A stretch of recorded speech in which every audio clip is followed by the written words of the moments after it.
Good morning, everybody. It's Jillian. Happy Memorial Day weekend or Happy Memorial Day. Um, yeah, it is a day of remembrance of those that have fallen to fight for our country. And it's a very patriotic day for a lot of people. So it's not just fishing and hunting and barbecuing and boating and pleasure boating and all that. It's, an actual memorial weekend for our troops and for our veterans. Okay, so I don't want to discount the significance of today. And so, anyways, I wanted to just cover really quickly the whole thing with sun and adaptability. And yesterday I was out on the boat, got a lot of sun, like it was pretty awesome. And I remember a couple years ago, actually back in 2016 and 2017, mostly 2016, 2015, 2016, I would be out in the sun and then I would peel and then there'd be no sign of any kind of tan. Like the ability to tan like I did when I was a kid when we were in Hawaii wasn't there anymore. And so that was pretty significant because I remember when we were kids, we had a pool in the backyard. We had we went to Hawaii, so we were in Hawaii, and we were out in the sun like all the time. And so we were always brown, like super brown. I mean, I was very tan as a child. And then as I got older, I wasn't in the sun as much.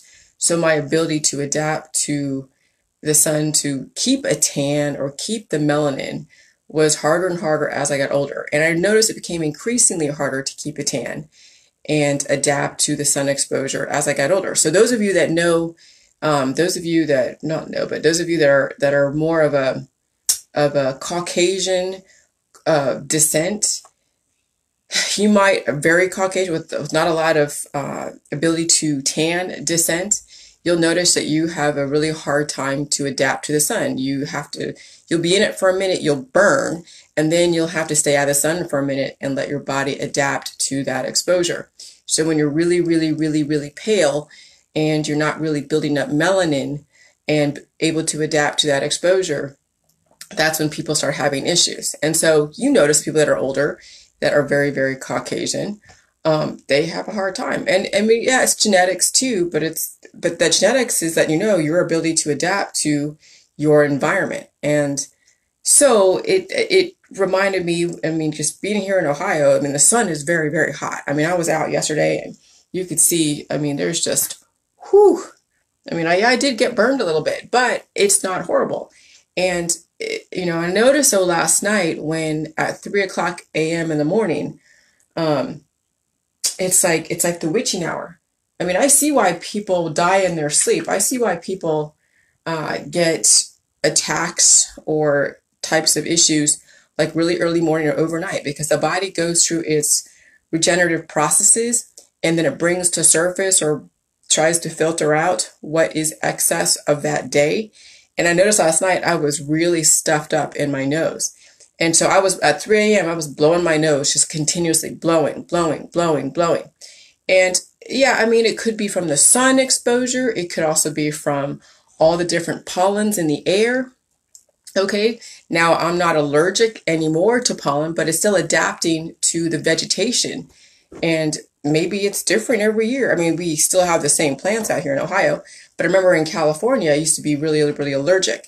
And now, I mean, I went to California a couple of years ago and I didn't have any kind of allergic reactions to the springtime because I was in California around March in 2018. So I already reversed my allergies from the pollens in California. Here in Ohio, I think I did get some allergies in 2015 and possibly 2016. I definitely had allergies when I was in Florida for those few years.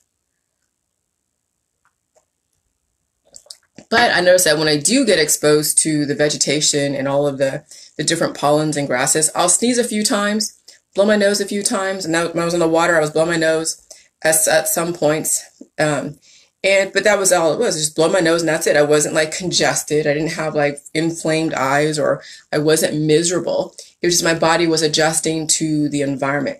And I was around a few new people, different people. But we were in constant sun. It was like we had a few intermittent times of shade, but in reality, we were out there, we were catching fish, we were catching bluegill, we were having a good time. And, so then when we finally came home, and it wasn't really that late, and we were just like, we were totally exhausted. But at 3 a.m., my body was going through its regenerative process, the adaptation process, to finally filter out the excess. And I was blowing my nose. And that's it. Now, I do feel like kind of like a sun hangover, but it's not horrible. I mean, yeah, whenever you get exposed,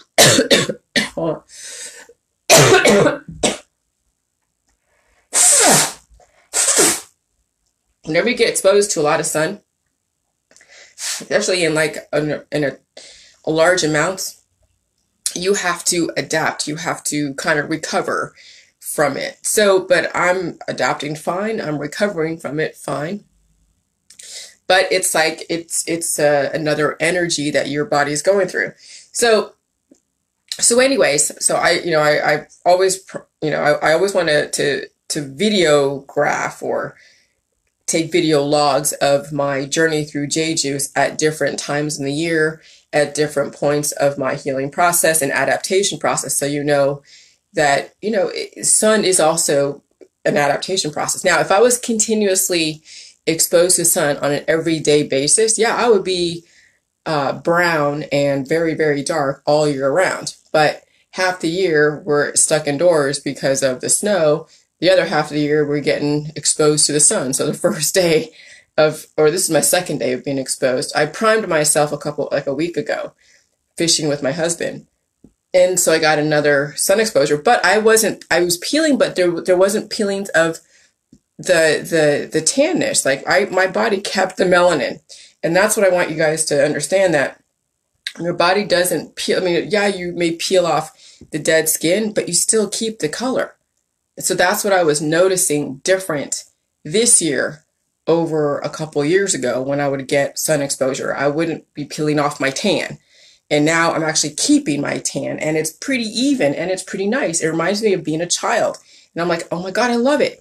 And so, so that's the beauty of J juice, is when you're able to tan and keep it, and you're not peeling it off, and you're able to handle the sun even in its large amounts, and your body is able to take it and adapt. And so that's what happens, I guess, over time in some countries, right? People that, like in Africa, they have very dark skin for a reason. I mean, that sun exposure is relentless. So the melanin has to keep producing to protect them, to keep them going, to protect them. So if you don't have enough melanin, then that's when people start getting those symptoms of too much sun poisoning. And so those of you that are very, very Caucasian with very, very, very pale background, which is not really even a term, a pale background, but like someone like Krista, I could comfortably use Krista as an example. She's in Canada, and I know she went out in the sun and she was very red. Will she tan? I don't know. But maybe down the road, as she adapts with the J juice and really replenishes her body and regenerates, her ability to keep a tan or even tan could be, potential. I mean, I don't know, but we're going to see what the power of the human body is when it's finally able to work at its maximum capacity, I guess. So anyways, and then this morning, I don't know, I was taking notes, and for some reason, I was dreaming about, like, I listen to YouTube a lot, so all these stupid commercials come in between these programs that I'm watching, and I don't even know that these are commercials until I'm, like, hearing them as if they were in a dream. It's just the weirdest stuff. But I was thinking, something was talking about diets, because all these commercials in between I watch, like, true crime daily, because I'm very interested in all the different dynamics of people with imbalances and what they're capable of doing.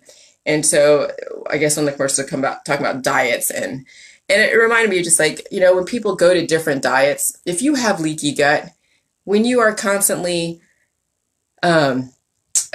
releasing more than you're absorbing, and you go on these different diets and you're eating, and you think that eating is actually keeping you, healthy, or changing your diet is keeping you healthy, but you're releasing more than you are absorbing, then yeah, that's the aging process.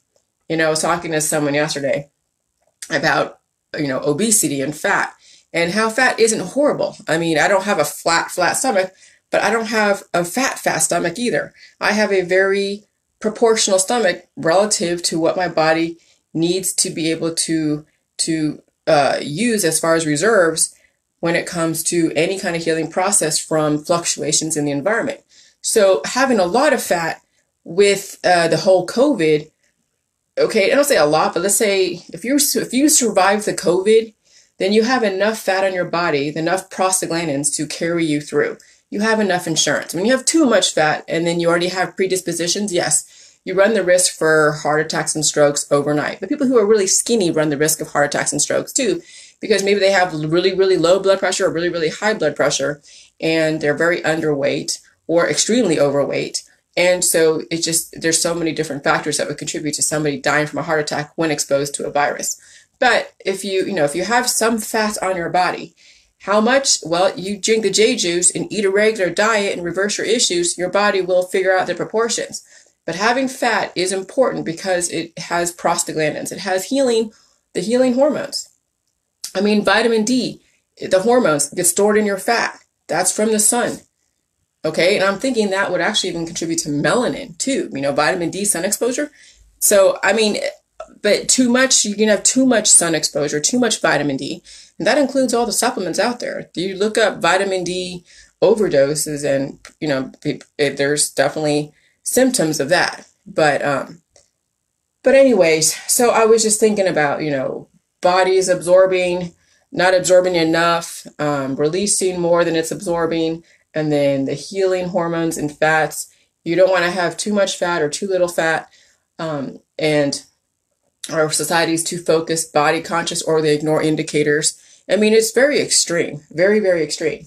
And then, yeah, with the stuffy nose, the antibodies, oh my God. Yeah. So after a day of a lot of sun exposure, and as well as pollens in the air and the grasses and everything is blooming. Like right now, it's summer in Ohio. Like I feel like it went from January where we had all this quarantine stuff to now finally like we're in summer, and it's insane. It's like almost like all this quarantine stuff never even existed. So overnight, your body goes through processes, okay? So that's why you're supposed to poop and get rid of the excess. Sometimes you have to get rid of the excess at 3 o'clock in the morning. Sometimes you have to wake up and you have to take a poop because your body really needs to get rid of stuff out of your body. So that's why people who drink urine don't understand that those excess minerals and all that stuff, your body does not need. Do not drink your urine, don't eat your poop, don't do anything like that, okay? So the overnight and sleeping is so important. So that's why when people sleep, it's very important too, because when you sleep, your body goes through its processes. And if people sleep more often, it's because the body needs to repair and regenerate more often. So the amount of sleep that you get on a daily basis tells you how much your body is processing. Okay, it should be processing, but it could be over processing because you have so many issues. So it's like a balance. Again, everything's about balance. I go to bed around 10. I actually start getting tired around 7:30, 8:30. Maybe 9:30. I go to bed around 9:30. I wind down, watch some movie, and then I fall asleep. I'm up sporadically throughout the night, but nothing horrible. And then I'm up between, 6 and 7, between 5, 6, and 7. Okay. And that's like 10, 11, 12, 1, 2, 3, 4, 5. That's like between like 8 and 9 hours. I probably don't even need that much, but because I wake up in the middle of the night and I check out all my different posts on different pages and all that stuff. And so, yeah, but I mean, if you take naps during the day, then you need to, because your body needs to repair. So the more, especially when you're doing the jelly juice, the more sleep you get, the more reparations, more repairs your body's able to go through. The more that you rest, the more your body's able to repair itself. If you're one of those that are doing the J juice and wants to be so flippin' productive, okay, I get it. Jelly juice does give you that stamina, but it's like you're utilizing and spending the money as soon as you get it. save some of that money, but don't save so much of it where it accumulates, but give your body some time to rest. Chili juice will give people energy if they're in that mode. But if you already have, aging issues and cancer issues and other disease issues, and you haven't reversed them, and you get energy from J juice, and you want to go and be like a buzzing bee and be productive, then you're not allowing your body to heal at the micro level. Okay. And so you hear me cough because I am still getting all of whatever I was exposed to yesterday. I won't say it's the COVID. It's just the, the amount of sun, because I did get a lot of sun. I mean, when you look at, it's a little red up here, right? I got some sun on my shoulders. I got sun on my thighs. I got sun everywhere, but I love it. And I want to get some melanin to my body because I like myself with a tan. Okay. I've been very, very pale for the last couple years, and I have been able to keep a tan. And so the fact that I'm able to go out in the sun and keep a tan, it's just reminiscent of my childhood. And so it's pretty awesome. But I'd be very interested in seeing people, those that are on the J juice that come from a very, Caucasian descent, to see if they haven't tanned before, if they're able to tan now. Because I know, again, there's somebody else, that I know that comes from a Norwegian background, and she's older and has to protect herself from the sun. And when you have to protect yourself from the sun, then your ability to adapt is very, very, very weak. And so we want to have people have the ability to adapt to their sun, where they don't have to wear so much protection all the time, okay? Where they can go and hang out in an environment where it's like you don't want to get too much, you don't want too little, but you're still able to adapt. It's painful. Like I said, sunburns are painful, but it's an adaptation process. And I didn't even put J juice on at all, actually, last night when I went to bed. I just went to bed. And I'm fine. I'll be fine. So I just want you guys to see and understand. Ooh, this white hair right here. I just want you guys to understand that sun and tans and all that, and your background and your genetics and your predispositions all have a play in your ability to adapt. And I just noticed something pretty significant within me as far as my adaptability. And so it's definitely a really cool discovery as I'm on the J juice. Okay. And that's a freedom when you don't feel like when you can actually be out in the sun and you don't have to risk cancer, disease, chronic illness, too much sun exposure, all that. That's a major freedom. Okay. So, yeah, so that's all I have for today. I'm going to go hang out with my husband because he's on vacation too, and my dog, and see what the day brings us. But you guys enjoy your life.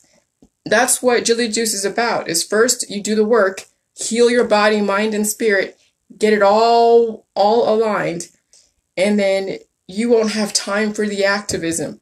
You won't have time to lead a charge, a revolution. I'm watching on Fox, say another revolution. And I'm like, Fox. Well, Fox and CNN, two sides of the same coin. Okay, I mean, I will admit, two sides of the same coin. But we're not trying to create another revolution. Jilly Juice is an evolution. And when you are evolving, you will not be in the activism because you'll be so taking care of your body, mind, and spirit that it won't even make a difference what Bill Gates does, what all the people do out there. Because even if they say, hey, we're having a mandatory this, that, whatever for public health, you'll be able to adapt. It's not going to be an issue. You're not going to push the issue. You'll do the J juice. You'll regulate your system. You'll adapt to your environment. Unless somebody comes to your door and takes people away and you see it, in boxcars, which is not going to happen, you have nothing to worry about. So pay attention to really the true imminent dangers, which is your body, mind, and spirit not adapting to your environment. The danger isn't out there. The danger is in here with people who ignore indicators. And they're too focused out there. They're not focused enough on here. And this is why you are that's why you're too focused out there, because you're not taking care of it, what's in here. And so if that's even the little thing I can impart upon my potential Jilly Juicers who say they like Jilly Juice, but they haven't fully committed. If you put too much of your energy out there, spending your minerals on things that are really not going to give you a return on your investment, you're not going to heal and really see and experience the full capability of jelly juice and your body. And that's the whole point of jelly juice, is to fully realize what you truly have, what your true potential is, and what your future can be. Because we actually have dealt with things of the past, the megalomaniacs, the idiots. Our society is changing. And if you can't change with it, especially with the jelly juice world, then you'll fall into another revolution that you will see that will be televised. And they'll be like, oh, it's another revolution. Oh my God. Surprise, surprise, another revolution. We're going through a revolving door. Not the jelly juice world. If you're truly into jelly juice, you will not be going through another revolving door. You will finally get off that train of destruction, of revolutions, of activism, of protesting. Because believe me, when someone really is going to kill somebody truly, like go in and shoot people, believe me, the collective will not allow someone to just go and shoot somebody dead. If it's a slow type of thing where they're like vaccines and whatever, and people are not taking care of their body to be able to adapt to the environment of vaccines and viruses are in the environment, that's on you. You have the ability to intercept anything that could be just an organic thing or an intentional thing. But if you keep crying that it's an intentional thing and the only way to stop it from happening is if you protest, then you really don't understand jelly juice and you'll never apply it in the way that it was meant to. It'll be something that's an ancillary thing, a background thing. And then when the environment becomes too aggressive, you won't be able to handle it.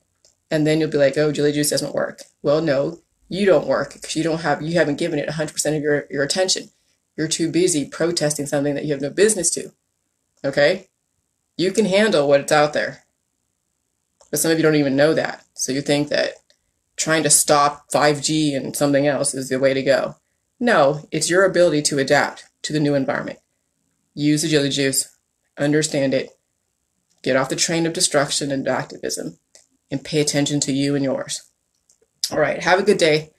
Bye.